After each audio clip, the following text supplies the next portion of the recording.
Como cristianos, estamos llamados a ser luz para las demás personas, pero no una luz intermitente como las cortesías de un auto o como la luz verde de un semáforo que solo brillan por un momento determinado.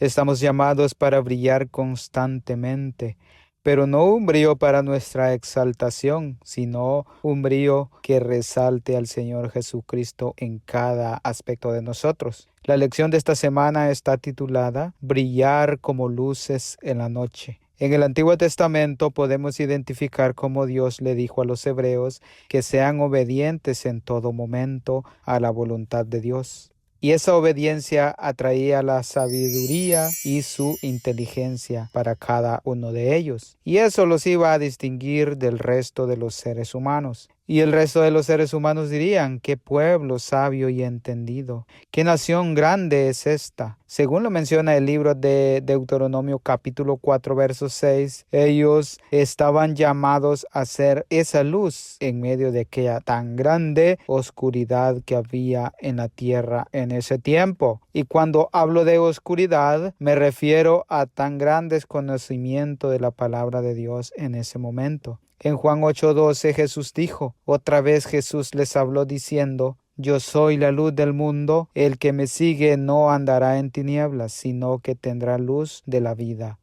Mateo 5:14 dice, vosotros sois la luz del mundo. Una ciudad asentada sobre un monte no se puede esconder.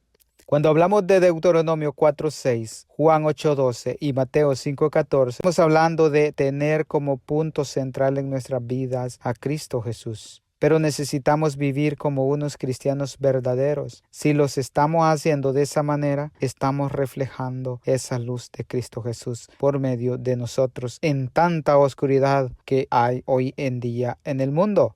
Todo aquel que diga que Jesucristo es su Señor y Salvador, ese tiene esa luz. Pero no basta con decirlo, sino también reflejarlo. La luz y el poder del cielo están disponibles, pero solo para aquel que se ha entregado completamente al Señor. Voy a leer nuestro verso base de este estudio y lo encontramos en Filipenses capítulo 2, versos 14 y 15. Y dice así: haced todo sin murmuraciones y contiendas, para que seáis irreprensibles y sencillos, hijos de Dios sin mancha en medio de una generación maligna y perversa, en medio de la cual resplandecéis como luminares en el mundo. ¿Quién dijo esto? El apóstol Pablo lo dijo. Con este verso en mente pasamos a la siguiente parte de nuestro estudio.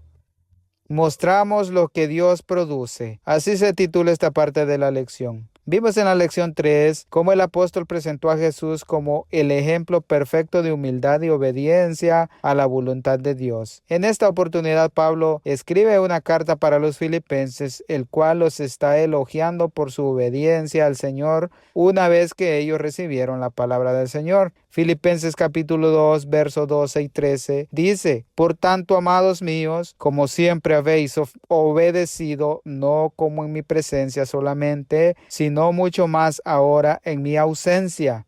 Ocupaos en vuestra salvación con temor y temblor, porque Dios es el que en vosotros produce así el querer como el hacer por su buena voluntad. El apóstol Pablo aquí menciona una palabra clave: ocúpense en su salvación con temor y con temblor. Entonces surge la pregunta: ¿qué quiere decir esto? Para tener la salvación no significa solo ganarla, sino es trabajar, vivir y mostrar esa salvación día a día, pero con un esfuerzo serio y de todos los días. No solo para aparentar hacerlo. Si lo hacemos para agradar a los demás y no estamos sintiendo en nuestro corazón las ganas de hacerlo, hay que examinarnos. Cuando nos menciona con temor y temblor, esto no significa que si no lo hacemos de esa manera el Señor nos va a maldecir o nos va a mandar fuego para destruirnos. No, de ninguna manera. Cuando nos dice con temor y temblor, simple y sencillamente nos está diciendo que lo hagamos con una profunda reverencia y sobre todo una dependencia de Dios mismo. Esto significa no querer hacerlo solo por nuestro lado. Cuando los israelitas no le consultaban a Dios algo que querían hacer, les iba mal, sabemos eso, pero cuando le consultaban todos les salía bien. Es algo que debemos de tomar en cuenta. No estamos solos. Ese trabajo del Señor no es fácil, eso lo sabemos. Pero no estamos solos, no tenemos que hacerlo con nuestras propias fuerzas. Dios implanta en nosotros el deseo de hacer lo correcto, no actuando por nuestros propios deseos. Pero también Dios nos da el poder y la capacidad para llevar a cabo la voluntad del Señor. Al final tenemos un propósito y ese propósito es glorificar a nuestro Señor Jesucristo por medio de nuestras acciones. Ahora, la salvación viene de Dios. Por muy buenos que seamos llevando almas para Cristo, por muy buenos que seamos haciendo la obra misionera, por muy buenos predicadores que seamos, etcétera, no podemos atribuirnos ningún mérito nosotros, ningún mérito ninguno. Tengamos claro que nuestras obras no pueden salvarnos. Eso tengámoslo muy en mente. Luces en la oscuridad. Así se titula esta parte de la lección. ¿Qué pasa cuando colocamos una lámpara de la noche bajo una mesa o bajo una cama? Claramente su luz no reflejará en toda la habitación, ¿cierto? Muchas veces puede pasar que tenemos un sinfín de dones que el Señor nos ha dado, pero preferimos esconderlos en nuestra casa y dejamos que esa luz permanezca estática. Y puede que prefiramos hacer esto porque no podemos controlar nuestros egos, nuestro orgullo, nuestra vanidad, nuestro resentimiento. Pero a pesar de cualquier prejuicio que podamos tener, pidámosle a Dios que trabaje en nosotros y que a pesar de los diferentes puntos de vista que podemos tener con alguien más, podamos hacer la obra del Señor. Y lo más importante es hacerla con agrado. Filipenses 2:14 dice, haced todos sin murmuraciones y contiendas. Pablo nos insta como creyentes a realizar todas nuestras tareas para el Señor sin queja y tampoco sin temor, sin tampoco tener discusiones. Claramente, como en la vida secular, la vida cristiana no es fácil. Incluso el apóstol Pablo y Cornelio tuvieron desacuerdos. Hasta con el apóstol Pedro tuvieron diferencias. Asimismo estamos llamados nosotros a ser maduros espiritualmente, teniendo como punto principal ser una luz para el resto de creyentes. Y no creyentes también. Pero una luz que brille totalmente y que muestre al Señor en nosotros. No que lo muestre a medias, sino que lo muestre en plenitud.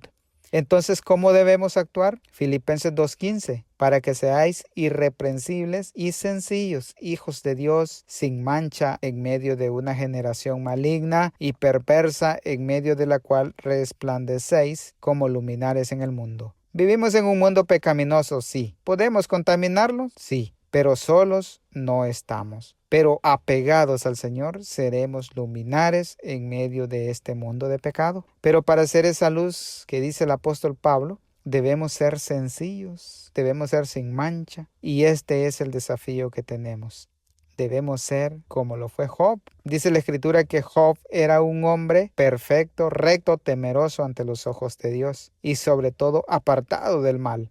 Pregunten si Job sufrió. Job perdió todo y aún así le fue fiel al Señor. Y así como Job, hay muchos hombres en la Escritura que fueron luz para generaciones que vivían en oscuridad. Jeremías, cuando fue llamado, sintió temor. Moisés puso excusas, pero al final hicieron la obra del Señor. Ellos, después que conocieron al Señor, no temieron. Así nosotros nunca debemos temer a ser diferentes. Nuestra fe debe distinguirnos. El objetivo no es alardear que somos cristianos. El objetivo es ser luz para los demás. Pero primero debemos purificarnos para el Señor. Un sacrificio viviente. Así se titula esta parte de la lección. Y se titula así porque la verdad es que Jesús se despojó de su divinidad para hacer un sacrificio por los pecados de todos nosotros. Y ahora lo mismo espera y lo mínimo es que hagamos un sacrificio vivo y que estemos dispuestos a proclamar el Evangelio sin prejuicios, sin distracciones, sin miedos. La pregunta es, ¿cuánto nos podemos sacrificar por entrar al reino de Dios? ¿Cuál sería nuestra respuesta? Filipenses 2:17. Y aunque sea derramado en libación sobre el sacrificio y servicio de vuestra fe, me gozo y regocijo con todos vosotros. ¿Notaron esta palabra, libación? Libación, no fue que la pronuncié mal. La libación, hermanos, en el Antiguo Testamento, una libación era vino u otro líquido que se derramaba sobre un sacrificio para complementarlo, ¿no? Saben que Pablo usa esta metáfora para describir su propia vida y ministerio. Su sufrimiento y entrega por el Evangelio son como ese líquido que se derrama sobre la fe de los filipenses, haciéndola más completa y agradable a Dios. Nosotros como seguidores de Jesús debemos adoptar una mentalidad de servicio, no de egoísmo. Debemos arriesgarlo todo por el Señor y ayudando a otros como una forma de servir al mismo Cristo Jesús. Es fácil decirlo y no practicarlo, claro está. Pero sí podemos vivir una vida de entrega total a Dios, donde el sufrimiento y el sacrificio personal se convierten en el motivo de gozo, porque glorifican a Cristo y fortalecen la fe de la comunidad cristiana. Eso debería ser nuestro diario vivir como cristianos a pesar de las tribulaciones y maltratos. Eso no debería ser un obstáculo para nosotros.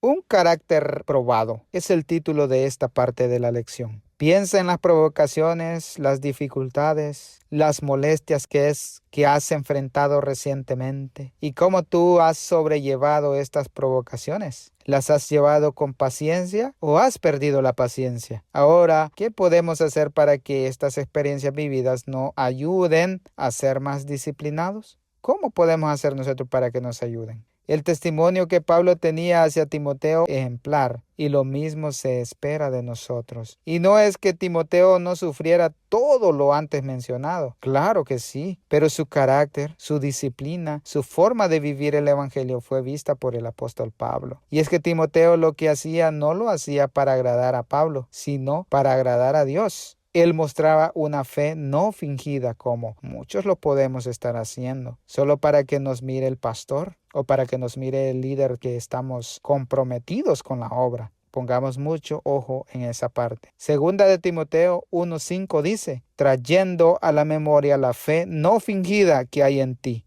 la cual habitó primero en tu abuela Loida y en tu madre Eunice, y estoy seguro que en ti también. Vemos la confianza que Pablo tenía en Timoteo. Podemos observar también cómo nosotros podemos hacer que nuestros hijos sigan también con esa línea de querer hacer las cosas correctamente sin apartarnos del camino de Cristo. Así como Loida y Eunice, que fueron ejemplo de Timoteo, y que no es que Timoteo la vio fácil para nada, pero tenía una de las cualidades que todos debemos tener. Filipenses 2:22 dice, pero ya conocéis los méritos de él, que como hijo a padre ha servido conmigo en el evangelio. Podemos apreciar lo siguiente. Sí, Pablo fue burlado, fue perseguido, fue encarcelado, fue azotado. ¿Será que Timoteo no? Claro que sí. Si Pablo ya probó su carácter ante la adversidad, por eso es el gran testimonio que da de él. Saben, las experiencias difíciles de la vida son las que ponen a prueba nuestra fe en el Señor.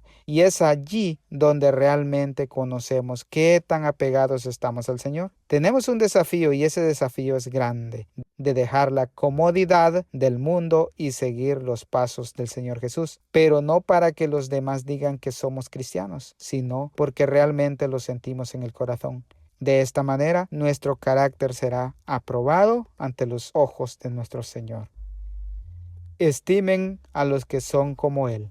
Se titula esta última parte de la lección. Ya para ir terminando esta lección, estimen a los que son como Él, dice. ¿Como quién? Filipenses 2:25. Mas tuve por necesario enviaros a Epafrodito, mi hermano y colaborador y compañero de milicia, vuestro mensajero y ministrador de mis necesidades. Quizá ustedes han escuchado el nombre de Afrodita, una diosa pagana griega. Quizá la han escuchado más porque eso es lo que el mundo nos vende ahora.